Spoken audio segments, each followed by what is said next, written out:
With the high bar set by its predecessor, Raiders of the Lost Ark, can this sequel to the original trilogy live up to the standards? What artifact will Indy seek out this time?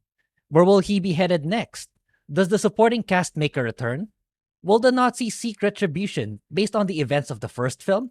These were the lingering questions as I started to watch Indiana Jones and the Temple of Doom. While it certainly starts out with a bang, pun very much intended, the writing does feel somewhat underwhelming from that of the Raiders of the Lost Ark. It begins with Indy returning with an artifact in exchange for a one-of-a-kind diamond with a crime lord in Shanghai. Obviously, given the background of who he is dealing with, things did not go according to plan, forcing Indy to flee on a plane, taking him to the Himalayas, along with his two new partners, Short Round and Willie Scott. Although I instantly liked Short Round given his clever and witty nature, and no, it's not because I am also Asian. Wow, holy smoke! Crash landing! Okie dokie, Dr. Jones, hold on to your potatoes! Bad news. You listen to So One Move, you leave longer. Hey! You cheat, Dr. Jones! You cheat! You the full car! I wish I could say the same to the cringe, obnoxious, pampered, and eye-rolling Willie Scott, who is a far cry from Marion Ravenwood. Yes. No offense to Kate Capshaw, who played the character well. It is her character that I find to be quite shallow. Where's my gun? I burnt my fingers and I cracked a nail! I'm sorry. You can have it. I'm not hungry. Limousines! I'm sitting outside! I'm scared! I can lose my voice! This is one night you'll never forget. This is the night I slipped right through your fingers! Sleep tight!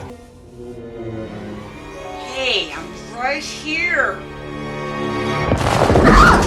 As a follow-up to the massive success of the first film, my expectations for the story were unfortunately not met. Instead of taking down the Nazis once again, Indiana and the gang end up in a Himalayan village, whom according to the elder chief, were meant to arrive to assist them on their plight, which I still find unconvincing given the writing was set up that they landed there by coincidence.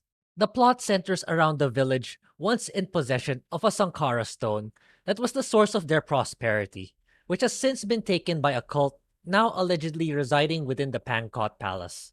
Along with the stone, the villagers plead to Indiana Jones to also find and bring back all the children that the cult had kidnapped, setting him on his journey to another wild adventure. What transpires next can be left to your imagination, as more likely than not, you will be spot on, assuming you have yet to watch this film. In conclusion, while the action sequences exponentially took a step up from that of Raiders of the Lost Ark, I do find the plot and writing to be significantly weaker. With that said, while I do find the first film to be superior, that is not to say that it is a terrible movie, as I still enjoyed The Temple of Doom as a light-hearted, thrilling adventure if you're looking for a laid-back, great time.